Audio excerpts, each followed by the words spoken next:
குமரன் திறக்கிற அந்த ஷாப்புக்கு வந்து விஜய் என்ன பண்ணுறாரு, பேண்டு வாத்தியத்தோட ரொம்ப செமையாக வந்து அமக்கலம் பண்ணுறாரு. இதையெல்லாம் பார்த்துட்டு வந்து எதுக்காக இப்படிலாம் பண்ணுறீங்க அப்படின்னு சொல்லிட்டு குமரன் வந்து கேட்குறாரு. என்ன ப்ரோ நீங்கள் இப்படி சொல்கிறீங்க, என் அண்ணனோட வந்து கடை திறப்பு விழாக்கு நான் எப்படியெல்லாம் வந்து அமக்கலம் பண்ணோம், அதனால தான் பண்ணிகிட்ருக்கேன், இதெல்லாம் எப்படி இருக்குது சூப்பராக இருக்கா அப்படின்னு, இதெல்லாம் ஏங்க இப்படிலாம் பண்ணிகிட்ருக்கீங்க அப்படின்னு சொல்லிட்டு கேட்குறாங்க. அதுக்கு வந்து கங்கா வந்து சரி விடுங்க அப்படி சொல்லிகிட்டே இருக்கும்போது கரெக்டாக அங்கே வராங்க. வந்து செம்மையாக டென்ஷன் ஆகிடுறாங்க நம்ம சாரதா. இந்த பையன் என்னென்னமோ பண்ணிகிட்ருக்கான், இதெல்லாம் பார்த்துட்ருக்கணுமா, இவன் யார் இதெல்லாம் பண்ணுறதுக்கு, இந்த கடைக்கு இவனுக்கும் என்ன சம்மந்தம் இருக்குது, நம்மளோட ஃபங்க்ஷனில் கலந்துக்க சொல்லி நம்ம யாருமே இவனை கூப்பிடல, அப்புறம் எதுக்காக இங்கே வரான், முதல்ல இந்த பையனை இங்கே எது கிளம்ப சொல்லுங்கள் அப்படின்றாங்க. அதை கேட்டுட்டு வந்து அப்படியே என்ன பண்ணுறதுன்னு திறமை தவிக்கிறாங்க நம்ம வந்து கங்காவும் குமரனும். இதை பார்த்துட்டு காவேரியால் தாங்கிக்கே போல் மனசு கஷ்டமாக இருக்குது, கண்ணுந்து தனியாக ஊற்றுது காவேரிக்கு.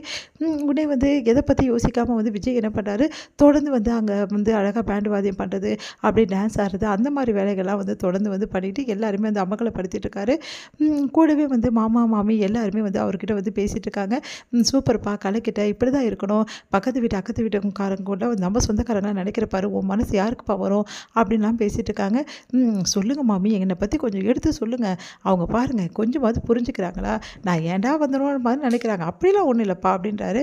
உடனே வந்து இங்கே பாருங்கள் மாமி, நம்மளோட காம்பவுண்டில் யார் வந்து கூப்பிட்டாலும் சரி கூப்பிடலாம் சரி நான் ஆஜராகிடுவேன், ஏன்னா என்னை பொறுத்த வரைக்கும் காம்பவுண்டில் இருக்கவங்க எல்லாருமே எனக்கு சொந்தக்காரங்க தான், அப்படி தான் நான் நினைக்கிறேன், அப்படி நினைக்கிறது தப்பா மாமி அப்படின்னோடனே, அது தப்பே இல்லை மாமி, நீ கரெக்டாக தான்ப்பா நினைக்கிற, இப்படி தான் இருக்கணும், இந்த காலத்தில் மனுஷாளுங்களாம் இப்படி இருக்காங்க பாரு, ஆனால் இந்த தம்பி இப்படி இருக்கார் பற்றியா அப்படி சொல்லிட்டு மாமா வந்து சொல்கிறாரு. அதை கேட்டுட்டு வந்து கொஞ்சமாவது பார்த்து இதெல்லாம் தெரிஞ்சுக்குங்க, நான் வந்ததே வேஸ்ட்டுன்னு நினைக்கிறீங்களே, என்னை பார்த்தோன்னே டென்ஷன் ஆகிடுறீங்களே, அத்தை நீங்களா அப்படி ஐயோ அத்தை சொல்லுங்களா, ஆண்டி நீங்கள் வந்து தெரிஞ்சுக்கோங்க ஆண்டி அப்படின்னோடனே அப்படியே பார்த்து சாரதா மறைக்கிறாங்க.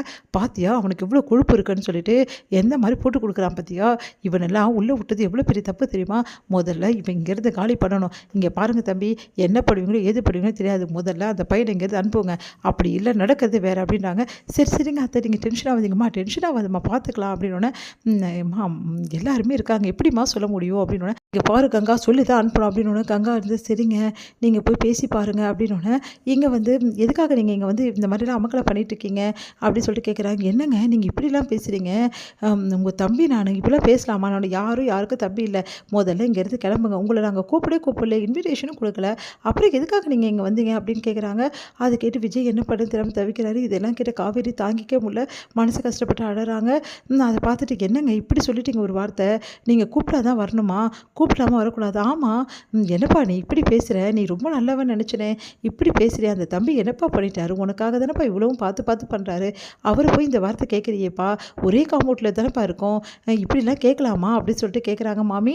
உடனே வந்து இல்லை மாமி நீங்கள் கோச்சிக்காதீங்க, நான் ஏன் சொல்கிறேன்னா இவரை நாங்கள் கூப்பிடல, தேவையில்லாமல் வந்து இங்கே பிரச்சனை பண்ணிகிட்ருக்காரு, இவர் பண்ணுறதெல்லாம் எங்கள் அத்தைக்கு சுத்தமாக பிடிக்கல, அதனால தான் அப்படின்னோடனே, உடனே வந்து ஆமாம் அவங்களுக்கு தான் இவரை பார்த்தாவே ஆகாது, அதனால தான் அப்படி சொல்கிறாங்களே, இருந்தாலும் வந்தவர் இப்படிலாம் அவமானப்படுத்த ரொம்ப தப்புப்பா அப்படின்னோடனே, இங்கே வந்து அப்படியே வந்து பார்த்துட்ருக்காரு விஜய் பார்த்துட்டு காவேரி வந்து கண்ணாலே இருந்து சொல்கிறாங்க நீங்கள் போங்க அப்படின்ற மாதிரி சொல்கிறாங்க.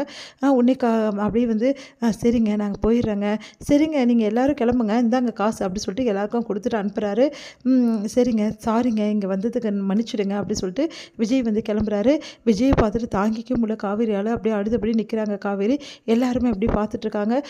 அந்த தம்பியே துரத்தி விட்டுட்டாங்க, நம்மளாம் இருந்தீங்கெல்லாம் என்ன பண்ண போகிறோம், வாங்க வாங்க நம்மளாம் போகலாம் அப்படின்னு சொல்லிட்டு வந்து ஹவுஸ் ஓனரும் ஹவுஸ் ஒய்ஃபும் போகிறாங்க. பார்த்துட்டு சாரதா தவிக்கிறாங்க, என்ன பண்ணுறதுன்னு தெரியாமல், அத்தை என்ன அத்தை இப்படி ஆயிடுச்சு அப்படின்னா, அதான்ப்பா எனக்கும் ஒன்றும் புரியல அப்படின்றாங்க. அந்த பையனை போக சொன்னால் இவங்கெல்லாம் ஏன் போகிறாங்க அப்படின்றாங்க. நீ பண்ணது ரொம்ப பெரிய தப்பு சாரதா அப்படின்னு சொல்லிட்டு பாட்டி வந்து கோச்சிக்கிறாங்க. உடனே வந்து கேட்குறாங்க நம்ம காவேரி குமரனை, மாமா நீங்கள் இப்படி பண்ணுவீங்கன்னு நினச்சி கூட பார்க்கல மாமா, அம்மா தான் அப்படி பண்ணுறாங்கன்னா நீங்களும் அவரை இப்படி அவமானப்படுத்திட்டீங்களே மாமா, அவர் மனசு எவ்வளோ வேதனைப்பட்டிருக்கோம் அப்படின்னு சொல்லிட்டு காவேரி போகிறாங்க. காவேரி நான் வேணும்னு பண்ணலாமா அப்படின்னு காவேரி அழுதுட்டாங்கிறது கிளம்புறாங்க. குமரன் என்ன பண்ண தவிக்கிறார்.